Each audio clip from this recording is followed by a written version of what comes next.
En estos últimos tiempos he estado revisando mucho los números de ingresos, gastos de los equipos, ya no solo en España, también en Inglaterra, Alemania, Francia. Por ejemplo, hoy, ¿no? Para hacer ese vídeo que hice justo el anterior a este sobre Guardiola, el gasto de la Premier. Bueno, realmente el gasto no es correcto, es más bien las pérdidas, ¿no? Porque es el balance ingresos por ventas más gasto por fichajes de los equipos, y el resultado son las pérdidas que te da ese balance ingreso-gasto, ¿no? De lo que tú pagas fichando y lo que recibes vendiendo. Pues como digo, he estado viendo mucho esos números de la Premier, revisando los de la Liga Española, los de la Serie A, los de Liga Francesa, Alemana, también los derechos de televisión, lo que genera la Liga Alemana, la Italiana, etcétera, etcétera, ¿no? Y revisando y pensando pues un poco en el tema este de la Superliga que venimos comentando, y que ya digo que es el tema más importante. Yo ahora mismo lo considero el tema más importante porque, claro, tú mira lo que están haciendo ahora en la Premier. O sea, cada ventana de fichajes son de lejísimos el principal protagonista, ¿no? Y ya no se trata de una cuestión de que yo quiera que el Barça sea protagonista, se trata de que no nos puedan quitar jugadores, tanto de la cantera como del primer equipo. Y se trata de que nosotros, sea Barça, Madrid o cualquier equipo de la Liga Española, tengamos poder adquisitivo para quitarles a ellos jugadores, porque si no va a ser una lucha completamente desigual con la Premier League. Hoy, de hecho, ha vuelto a contestar Tebas, creo que os lo mencioné en el vídeo anterior, haciendo referencia. O sea, ha contestado pero sin contestar nada. Lo único que ha contestado es animarme a que me lea un artículo de Relaño en el AS. Me leo el artículo y lo que tú puedes ver en el artículo de Relaño, que lo tenéis en Twitter si queréis entrar y echarle un vistazo, es algo así como intentar justificar que no, bueno, oye, pues al final hay que ver que la Liga Española, vale, genera menos que la Premier, pero genera más que la Bundesliga, la Serie A y la Liga Francesa. Lo primero que había que preguntarle es, bueno, ¿y cuál es la novedad? Porque esto lleva siendo así desde antes de que Tebas estuviera aquí. Que yo sepa, la Liga Española era un... No manejo los datos de ingresos de televisión de hace 10 años o de hace 15 años, pero si no éramos el número uno, hemos sido siempre el número uno, número dos. Pues tenemos en el top 3 de ingresos del fútbol europeo los últimos 16 años, Barça, Madrid y Manchester United han sido los que más ingresaban. Creo que no hace falta ser ningún genio para saber esto, ¿no? Entonces, ¿cuál es la novedad? ¿Qué es lo que estás festejando realmente? Yo lo único que veo es una resignación de gente que parece que dice, bueno, oye, pues si la Premier saca más que tú, te aguantas y ya está. Siguiendo este mismo razonamiento, entonces yo debería decir, bueno, pues si la Superliga me da más ingresos, si hay más diferencias de ingresos entre el Barça de Madrid y los demás, os aguantáis también. Porque ¿por qué se supone que los barcelonistas y madridistas tenemos que soportar que la Premier se convierta en la NBA y que la Liga quede rezagada y que nuestros ingresos se queden rezagados respecto a lo que están haciendo en Inglaterra? ¿Por qué? ¿Por qué? O sea, ¿por qué? Si la Premier abre diferencia y hay un abismo de diferencia en lo que ingresa, no hay problema. Pero si tú te metes a la Superliga, no, eso estaría muy mal. Eso estaría muy mal, que aumentarían los ingresos del Barça y el Madrid. Y ya dijo Florentino que hay un fondo de solidaridad. Que de los ingresos que genera la competición, un porcentaje va para enriquecer a los clubes de la Liga. Y repito, que si el Barça y el Madrid son protagonistas, la Liga Española se enriquece. Los derechos de televisión son más altos. Si el Barça y el Madrid no son protagonistas, los derechos de televisión son más bajos. Por tanto, la cantidad que reciban los 18 equipos restantes va a ser mucho menor. Mucho menor. Entonces no se sostiene. El mensaje de Tebas no hay por dónde cogerlo. Es algo que dices que es increíble, ¿no? Es increíble. Pero bueno, como digo, no estoy ahí haciendo este vídeo para hablar de este tema, sino para, digamos, reflexionar sobre lo que se nos viene si no hay Superliga. Si no hay Superliga y la Premier, como es evidente, se va a hacer con absolutamente todo. Ya lo tiene. Realmente, desde el año pasado, sobre todo, yo diría los dos últimos años, pero ya ahora este verano ha sido más evidente y ahora más evidente, y los próximos años va a ser más y más y más claro. Pues como es evidente que ellos se van a hacer con todo, ¿qué conclusión debemos sacar ahí? Pues debemos sacar la conclusión que para reforzarnos va a ser mucho más difícil. Mucho más difícil. Por ejemplo, este verano queríamos fichar a Koundé y a Rafinha. Pudimos ficharlos, pero tuvimos uno que pagar sobrecoste, porque estuvieron ellos encareciéndolos, el Chelsea, para ser más exacto. Encareciéndolos a nivel traspaso, encareciéndolos a nivel salario, también. Porque cuando tienes esta gente pagando tanto por detrás, pues complicado, ¿no? Pero este verano los hemos podido fichar y muy probablemente en los próximos veranos ya no podamos hacerlo. Ya no podamos hacerlo, se adelanten tanto en el fichaje de jugadores contrastados como en el fichaje especialmente también de los jóvenes, de los más jóvenes, ¿no?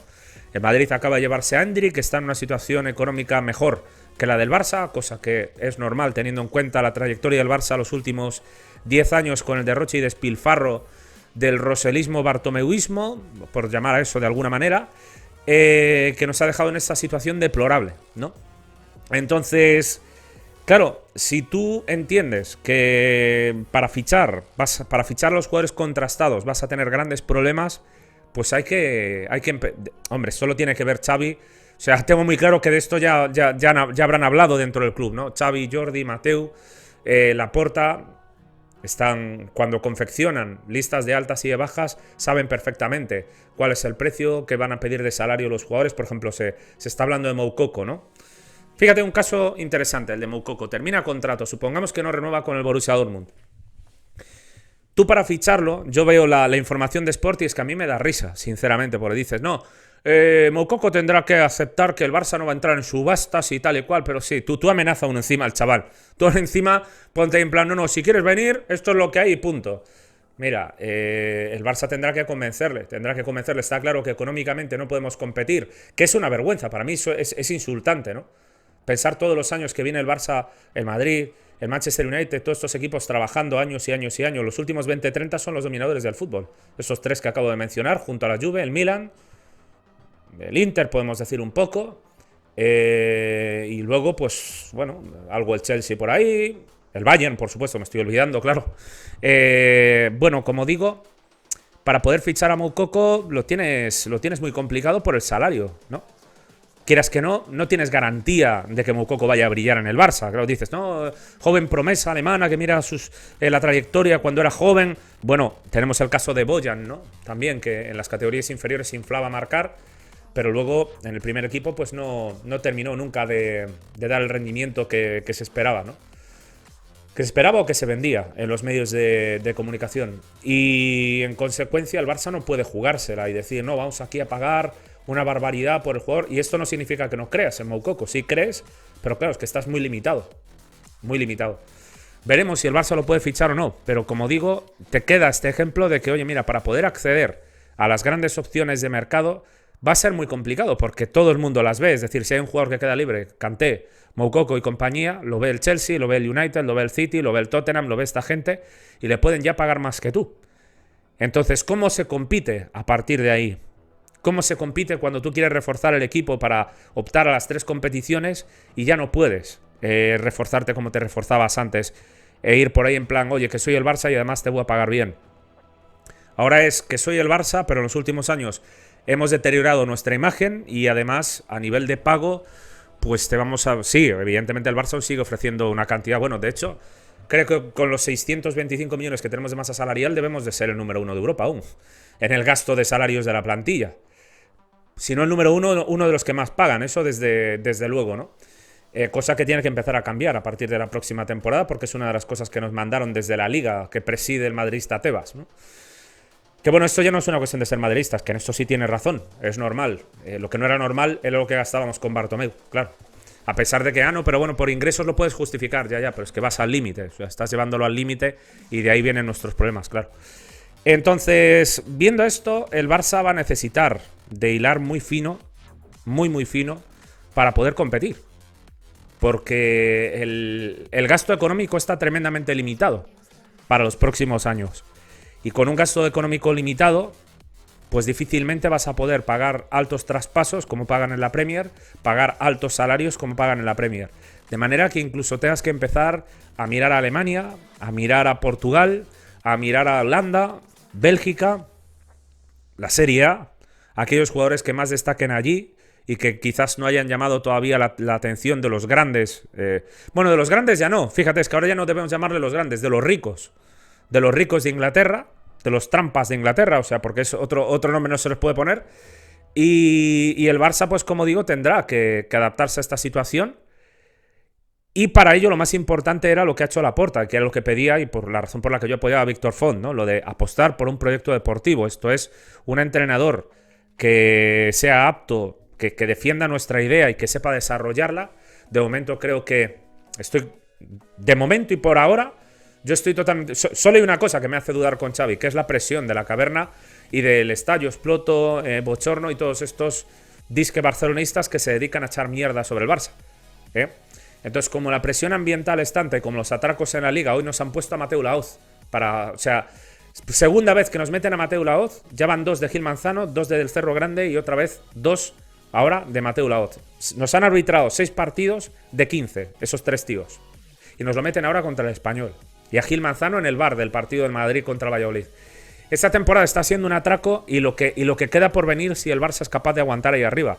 Porque nos van a robar de una manera absolutamente escandalosa. De ahí que ya haya hecho una lista de reproducción, que ya haya subido un vídeo con los robos hasta ahora y que en el futuro será tristemente acompañada porque estoy convencido de que nos van a robar mucho más, ¿no? O sea, con penaltis, con penaltis no señalados, con penaltis señalados porque sí, faltas como la del otro día de los Asuna, clarísimas que no señalan y recibes el gol y te tienes que callar. Y bueno, es lo que hay.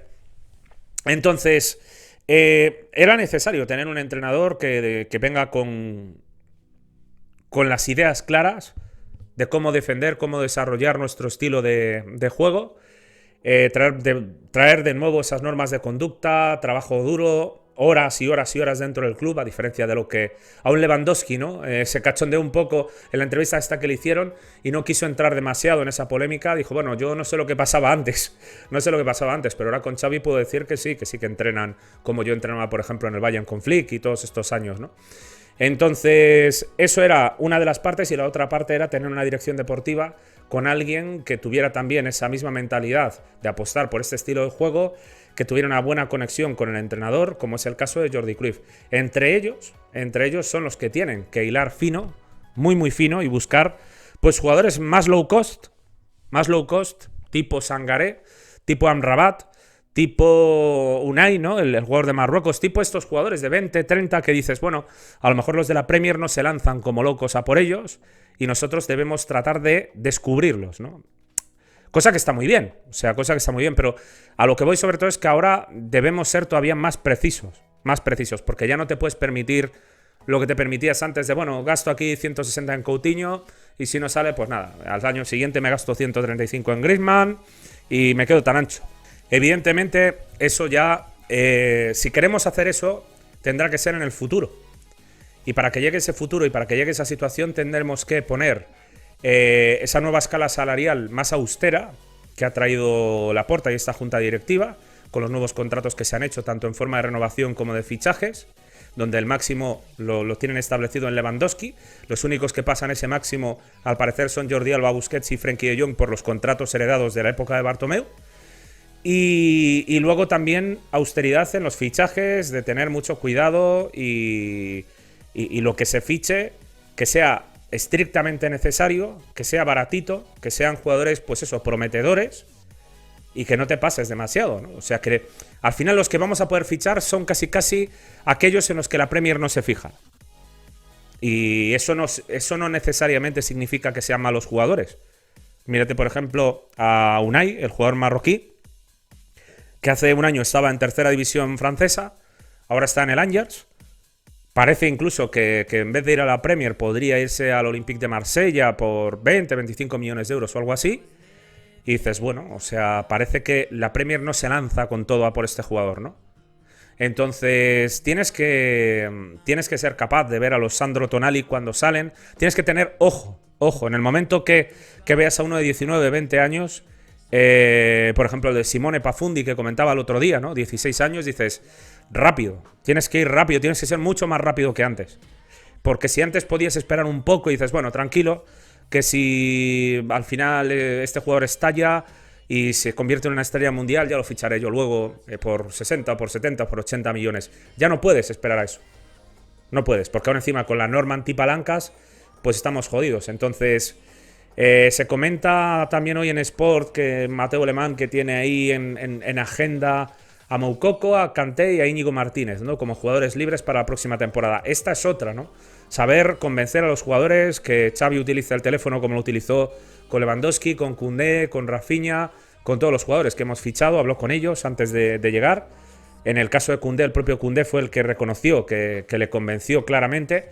Y bueno, lo mismo un poco que Dembélé, ¿no? Dembélé se quedó aquí, siempre optó por, al menos él, otra cosa es el representante que quería forrarse, evidentemente, con la comisión. Pero como no lo conseguía, pues apuró todo lo que pudo hasta el final. Pero Dembélé da la sensación de que siempre se quiso quedar, incluso a pesar de renunciar a ese 40% del contrato, recordemos que cobraba 10 millones netos y pasó a cobrar 6, más bonus, ¿no? Que es así como tiene que hacerse. O sea, meter un bonus precisamente para animar al jugador a que cumpla con esos retos, con esos objetivos y que sea lo más profesional posible. Nada que ver con las chapuzas de Bartomeu, ¿eh?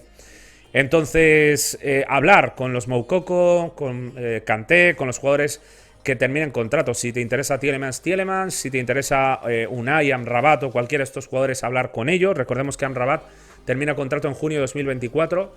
Si nadie lo saca de la Fiore, que es posible, veremos, ¿no? Liverpool se comenta y tal, pero si termina esta ventana de fichajes y nadie lo saca de la Fiorentina, lo suyo es seguirle totalmente la pista, ver cada partido. Yo ya lo comenté el otro día, ¿no? Cuando hablé de él, que yo lo había visto intermitentemente, que la Fiore no es exactamente el equipo que veo siempre. Yo suelo ver más al Napoli, suelo ver más a la Juve, al Milan y al Inter, la Lazio, Atalanta, y la Fiore la suelo ver precisamente cuando juega contra estos equipos, ¿no? Entonces, al igual que resúmenes de partidos también, eso los veo todos, evidentemente. Entonces, si el jugador se le puede convencer ya para que, oye, espera, no firmes con nadie, en junio vamos a por ti, pieza muy importante, tal, aquí vas a ser fijo, pues intentar pillarlo por 30 millones de euros, por 20, 30, que son cantidades que sí que el Barça se puede permitir. Dentro de que si fichas a Amrabat por 20, 30, con 26 años, si el jugador te sale mal, lo que digo siempre, lo que he dicho de Dolberg, de cualquiera de estos fichajes, o sea, te salgan bien o te salgan mal, sea un Haaland por 20, como dije, ¿no? Con Haaland también lo dije exactamente igual. Sean 20, sean 30 o lo que sea, por la edad del jugador, por el caché del jugador, por el interés que genera, si te sale mal, vas a recuperar, si no el 100% de lo invertido, el 80, el 70%. Entonces la pérdida que tienes es poca. Poca. Yo desde luego creo que es un momento clave en el que estamos ahora mismo por múltiples razones. Y una de esas razones es esta. El fútbol está cambiando, la cara del fútbol está cambiando radicalmente porque se ha montado esta Super Doping League llamada Premier, y como se están llevando ya ahora todos los jugadores que destacan, aparece un Enzo Fernández, ¿lo quieres fichar? No puedes porque se lo llevan ellos. Aparece un Amrabat y tal, tampoco lo puedes fichar porque probablemente se lo lleven ellos. Aparece un Guardiol, tampoco puedes porque se lo van a llevar ellos. Aparece Haaland, tampoco puedes porque se lo llevan ellos que le pagan más de salario. Evidentemente, ante esa situación, ya digo, tienes que estar muy rápido, mucho más rápido de lo que estabas antes, mucho más. Y por eso es tan importante que desde luego tanto Jordi como Xavi, como Mateu Alemán, trabajen y el equipo de ojeadores que tenga Jordi dentro del club, ¿no? La gente que hay dentro del club ojeando, tienen que mirar todo lo posible. Yo no sé cómo trabajan, por ejemplo, en el mercado brasileño y argentino. Por ejemplo, muchos de vosotros me habláis de Alan Varela, estos días se venía comentando, ¿no? Todo de siempre, Argentina y Brasil han sacado infinidad de grandes jugadores y grandes talentos. Esto no significa que haya que fichar a todo lo que destaca allí, pero desde luego sí que los informes de esos mercados brasileño y argentino deberían ser amplios, deberían ser lo más profundos posible y estar muy atentos, muy atentos, porque hace tiempo que no conseguimos sacar de Brasil o Argentina talentos que podamos disfrutar, sea como lateral, como central, como pivote, como lo que sea. Y especialmente delanteros y demás. Hay que acabar con la cultura de aquí me monto un equipo a golpe de fichar por 60 y 70 millones de euros. Lo suyo es, pues ya digo, Amrabat por 20-30, Unai por 20-30, es decir, prefiero 5 o 6 jugadores. Prefiero gastar 100 millones en 5 jugadores que gastar 100 millones en un jugador. Salvo que ese que cuesta 100 millones sea un jugador que dices, puf, es que si conseguimos o sea, con las características de este tío, que ya lo conoces, hay informes positivos, profesional, ambicioso, líder, o sea, un Lewandowski, ¿no? Claro, yo evidentemente si puedo fichar un Lewandowski, lo ficho. Si me dices, no, hay que pagar 100 millones, tiene 25 años Lewandowski y te van a pedir 100 millones, ¿no? O lo que sea. Pues ahí sí, si los puedo pagar, pues ahí intento pagarlos. Pero en lo demás hay que ir ya digo, a un perfil más bajo. a un perfil más bajo y seguro económicamente. El ejemplo debería ser el Ajax con Marc Overmars. Marc Overmars, que salió del Ajax, no recuerdo ahora dónde estaba, como director deportivo, con el escándalo aquel, ¿no? De los mensajes y todo esto que hubo y que manchó, desde luego, toda su carrera con este tema. Pero, a ver, centrándonos en lo profesional, que yo aquí siempre digo lo mismo, no hablo de las personas, estoy hablando del profesional Marc Overmars, director deportivo. Pues el trabajo que estaba haciendo este tío era espectacular. Espectacular, ¿eh? Entonces necesitamos un director. Necesitamos que Jordi Cruyff y la gente que trabaja en la dirección deportiva junto con Xavi no solo entrenar, no solo ganar, no solo que el equipo funcione bien, sino rastrear mejor que nunca el mercado, tener los mayores informes posibles, y para poder competir es la única manera. Es la única manera. Salvo que consigamos hacer la Superliga, que espero que lo consigamos. Sea como sea. Sea consiguiendo convencer a Bayern, Dortmund, Leipzig, Juve, Inter, Atlético de Madrid, Porto, Benfica, Ajax y compañía, o sea convenciendo pues a la Z Alkmaar, al Atalanta, al Sevilla, al Sporting de Portugal y al Guimaraes, al Boavista y equipos así. O sea, da igual, porque los ingresos parece que están garantizados. El inversor que hay detrás de la Superliga, que es el que mete esa pasta para que haya la Superliga, parece ser que garantizaría. Me imagino que reducirá los ingresos, ¿no?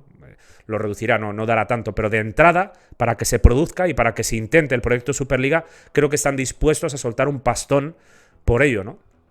Entonces, yo creo que se puede producir la Superliga y espero que sí, y espero que Florentino y Laporta ganen la batalla. Ganen la batalla y no tengamos que pasar por esta. Pero mientras lo hacemos, mientras esperamos a eso, no podemos ser unos pardillos aquí tampoco, ¿eh? No podemos estar y... no, es que...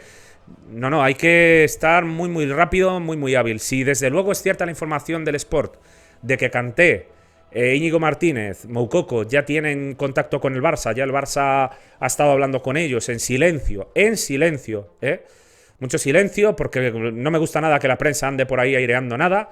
Como se hizo lo de Kessie y Christensen, que cuando se empezó a hablar de ellos ya estaban más que cerrados. Pues ahí, eso es lo que hay que hacer. Eso es lo que hay que hacer. Conseguir cerrar esos libres, jugadores interesantes, que dices, bueno, seguramente a salario le tenemos que pagar bastante, y es uno de los principales problemas que tenemos, la masa salarial, pero seguramente se les consigue hacer un contrato dentro de esa nueva escala, repito, sostenible, que trae esta directiva o que pretende implementar esta directiva. Bueno, pretende no, la está implementando, repito, con las renovaciones y con los fichajes, todos se han adecuado a esta escala salarial. Que haya otros salarios que no están adecuados a esto, pues ya eso es otra cosa. Como digo, si el Barça puede ofrecerle esos salarios y ser interesante para estos jugadores, pues bueno, serían fichajes buenísimos, yo creo. Tampoco es que me entusiasme muchísimo Íñigo Martínez, porque además tiene ahora problemas físicos y tal, pero hombre, si viene a ser un quinto central, a ocupar, por ejemplo, el puesto de Piqué, a pelearle a Erika y el cuarto o tercer puesto, ¿no? Y a Christensen. En principio Araujo y Koundé serían los primeros, los titulares, con el tema de ver lo que pasa con el lateral diestro. Si no podemos fichar un lateral diestro porque no hay demasiados y los que hay de garantías cuestan un pastón, pues quizás podamos tirar de Sergi Roberto para un plano más ofensivo y Koundé, si él lo acepta, para jugar muchos partidos en un plano más defensivo, ¿no? Si juega él ahí, pues se abre más abanico de posibilidades en los centrales, con Araujo, con Christensen, con Eric y con Íñigo Martínez. Debería ser capaz de tener dos centrales de garantías ahí recurrentemente, ¿no? Entonces está bien para ser un cuarto o quinto central libre. Luego Kanté está bien porque puede ser tanto pivote como yo creo que interior, en un perfil diferente, tipo Keita, ¿no? Más de pressing, defensivo. Habrá que ver el estado físico en el que está, eso sí, porque viene arrastrando problemas desde hace tiempo, no solo la lesión que tiene ahora mismo. Y luego lo de Moukoko, pues yo creo que estaría fenomenal también, porque creo que puede jugar por dentro y por fuera, en la zona zurda y como 9, y con la edad que tiene yo pienso que podría ser una interesante rotación, de darle descanso a Lewandowski, ver qué pasa con Ansu, ¿no? También, si consigue recuperar totalmente su nivel, y que vayan pues rotando un poco, ¿no? Que vayan rotando un poco y que mientras van rotando, pues Moukoko se adapta a un equipo donde aparte no viene con esa losa enorme que es no, ha costado 100 millones, ha costado 120, no, ha venido gratis. Gratis, que esto es algo que es increíble, ¿no? Porque precisamente cuando se critica a Eric o se critica a cualquiera de estos jugadores. Dices, a ver, a Eric, a Christensen, a Kessie, salvo que hayan costado, o incluso a Memphis, que llegaron a criticarlo, ¿no? Pues, sí lo vería bien desde el punto de vista de que este señor, pues parece que nada, va a rechazar cualquier traspaso porque quiere salir con la carta de libertad. Eso yo entiendo la crítica, de hecho soy uno de los que critica eso. Pero bueno, en parte lo entiendo, ¿eh? En parte lo entiendo. Ahora, criticarle por rendimiento cuando ha venido gratis al Barça. Gratis. Libre.